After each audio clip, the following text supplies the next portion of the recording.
नमस्कार बच्चों। आज हम पढ़ने और समझने वाले हैं क्लास 10th हिंदी की हमारी वर्कशीट नंबर 21 यानी कार्यपत्रक संख्या 21 को। यह आपकी 25 अगस्त 2021 की वर्कशीट रहेगी और आज की वर्कशीट भी काफी आसान रहने वाली है, जिसमें हम हिंदी की पाठ्य पुस्तक क्षितिज भाग 2 का पाठ नेताजी का चश्मा पढ़ना जारी रखेंगे। नेताजी का चश्मा, इस पाठ के 3 प्रमुख पात्र हैं, हालदार साहब, कैप्टन चश्मे वाला और पान वाला। ये कहानी एक कस्बे की कहानी है। कस्बा क्या होता है? कस्बा जो गांव से थोड़ा बड़ा होता है, शहर से छोटा होता है, लेकिन वहां पर लगभग सभी प्रकार की सुविधाएं होती है। अब इसी प्रकार के कस्बे के चौराहे पर नेताजी सुभाष चंद्र बोस की पत्थर की प्रतिमा लगी हुई है, यानी कि पत्थर की मूर्ति लगी हुई है। मूर्ति देखने में बेहद सुंदर है, लेकिन उसमें एक कमी रह गई है। जो मूर्तिकार है वो चश्मा बनाना भूल गया। अब इस कहानी का प्रमुख पात्र हालदार साहब है। हालदार साहब कंपनी के काम से लगभग महीने में 2 बार यानी कि हर 15 दिनों में इस कस्बे के चौराहे से गुजरते हैं। उनकी एक और आदत है, वो जब चौराहे से गुजरते हैं तो पान वाले के पास रुकते हैं और पान खाते हैं। एक बार पान खाते हुए उनकी नज़र इसी मूर्ति के ऊपर पड़ती है, तो मूर्ति को देख करके हैरान रह जाते हैं, क्योंकि मूर्ति के ऊपर चश्मा नहीं था। लेकिन इस बार जब उन्होंने देखा तो मूर्ति जो पत्थर की बनी हुई थी, जो संगमरमर की बनी हुई थी, उस पर असली वाला यानी कि रियल चश्मा लगा हुआ था। इस बात से वो हैरान रह जाते हैं, आश्चर्यचकित रह जाते हैं। उसके बाद आगे क्या होता है ये हम आज की इस वर्कशीट में पढ़ेंगे। जीप कस्बा छोड़कर आगे बढ़ गई थी, तब भी हालदार साहब इस मूर्ति के बारे में यानी कि नेताजी सुभाष चंद्र बोस की मूर्ति के बारे में सोचते रहे। अंत में इस मूर्ति के बारे में सोचते वो इस निष्कर्ष पर पहुंचते हैं कि कुल मिलाकर कस्बे के नागरिकों का यह प्रयास सराहनीय ही कहा जाना चाहिए। यानी कौन सा प्रयास? जो नेताजी की मूर्ति है उस पर रियल वाला, असली वाला चश्मा लगा हुआ है। महत्व मूर्ति के रंग रूप या कद का नहीं था, इस भावना का, वरना तो देशभक्ति भी आजकल मजाक की चीज होती जा रही है। यानी यहाँ पर महत्व इस बात का नहीं था कि मूर्ति के ऊपर चश्मा लगा हुआ था, कैसा चश्मा लगा हुआ था, लेकिन महत्व जो था वो देशभक्ति की भावना का था कि आज के लोगों में भी देश के प्रति प्यार है, देश के प्रति प्रेम है, देश के प्रति लगाव है। जो देशभक्त हैं, देश के नायक हैं, उनके प्रति सम्मान की भावना है। तभी तो नेताजी की उस मूर्ति के पर असली वाला चश्मा लगा हुआ था। अब इसी के बारे में सोचते हुए जो हालदार साहब है वो आगे बढ़ जाते हैं। अब दूसरी बार जब हालदार साहब उधर से गुजरे तो उन्हें मूर्ति में कुछ अंतर दिखाई दिया। ध्यान से देखा तो पता चला कि चश्मा दूसरा है। इस बार मोटे फ्रेम वाले चौकोर चश्मे के स्थान पर तार के फ्रेम वाला एक गोल चश्मा लगा था। अब जो हालदार साहब हैं उनकी उत्सुकता और ज़्यादा बढ़ जाती है और ज़्यादा वो हैरान रह जाते हैं। वाह भाई, आइडिया तो अच्छा है, मूर्ति कपड़े नहीं बदल सकती लेकिन चश्मा तो बदल ही सकती है। नया चश्मा था इस बार, तो उन्हें अच्छा लगता है। फिर तीसरी बार जब वो आते हैं तो तीसरी बार फिर से नया चश्मा था।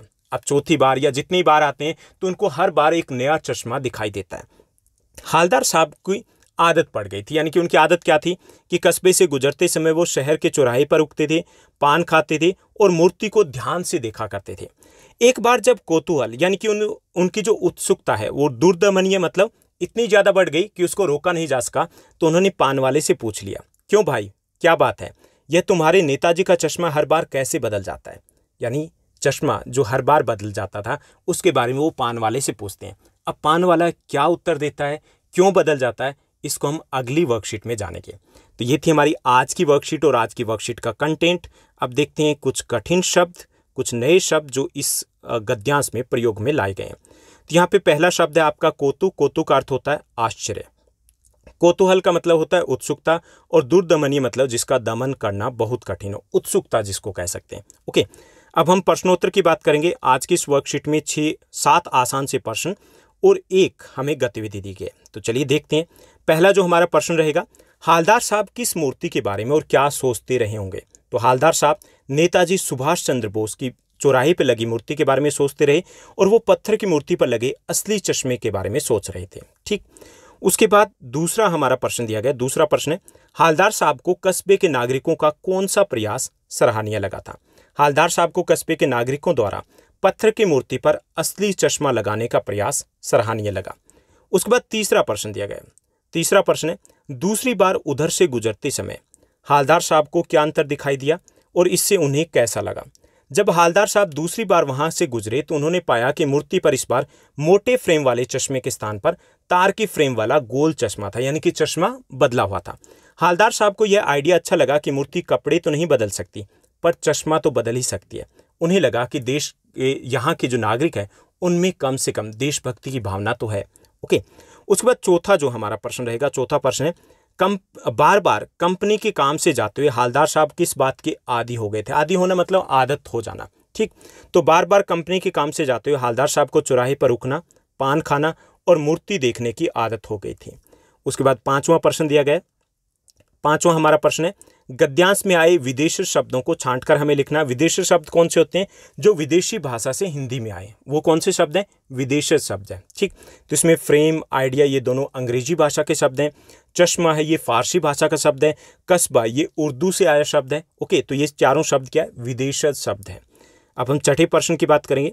छठा जो हमारा प्रश्न है, दुर्दमनीय। इसमें उपसर्ग और मूल शब्द अलग करके लिखना है। तो इसमें दुर्ग है, जो दुर है वो उपसर्ग है। उपसर्ग क्या होता है? जो किसी शब्द के पहले आता है और उस शब्द के साथ जुड़ करके शब्द को एक नया अर्थ प्रदान करता है। ओके, एक नया शब्द बनता है और शब्द का एक नया अर्थ होता है। तो दुर यहाँ पर उपसर्ग है और दमनीय यहाँ पर मूल शब्द है। उसके बाद 7वां प्रश्न दिया गया। 7वां प्रश्न है, सराहनीय में से प्रत्यय अलग करके उससे 2 शब्द बनाने। तो जो सराहनीय शब्द है उसमें सराहा जमा नीय, जो नीय है वो प्रत्यय है, ठीक। प्रत्यय क्या होता है? जो किसी भी शब्द के अंत में जुड़ करके एक नया अर्थ प्रदान करता है। तो यहाँ पे नीय जो है वो प्रत्यय का प्रयोग किया गया। तो इससे 2 शब्द बनेंगे, पूजनीय और माननीय, ठीक। उसके बाद 8वां प्रश्न है। 8वां प्रश्न हमारी एक गतिविधि है। क्या आप किसी भी कार्य के आदी हैं? अपने अंदर की किसी एक ऐसी आदत के बारे में लिखें। तो मुझे 2 आदतें हैं, आप अपने भी लिख सकते हो। हाँ, मुझे सुबह जल्दी उठने की आदत है। दूसरा, क्रिकेट देखने और खेलने की भी आदत है, ठीक। जैसे सुबह अगर संडे को स्कूल नहीं जाना होता तब भी आदत बनी हुई है कि सुबह जल्दी ही उठना है। ओके, तो आप में भी ऐसी कोई आदत है तो वो भी लिख सकते हो, अदरवाइज आप यही उत्तर लिख सकते हो। तो ये थी हमारी आज की बेहद आसान वर्कशीट। उम्मीद करता हूँ सब कुछ अच्छे समझ में आया होगा। अगर ये वीडियो वर्कशीट अच्छी लगे तो इस वीडियो को लाइक और शेयर करना मत भूलिएगा। Thank you, bye bye, have a nice day. मिलते हैं नेक्स्ट वीडियो में।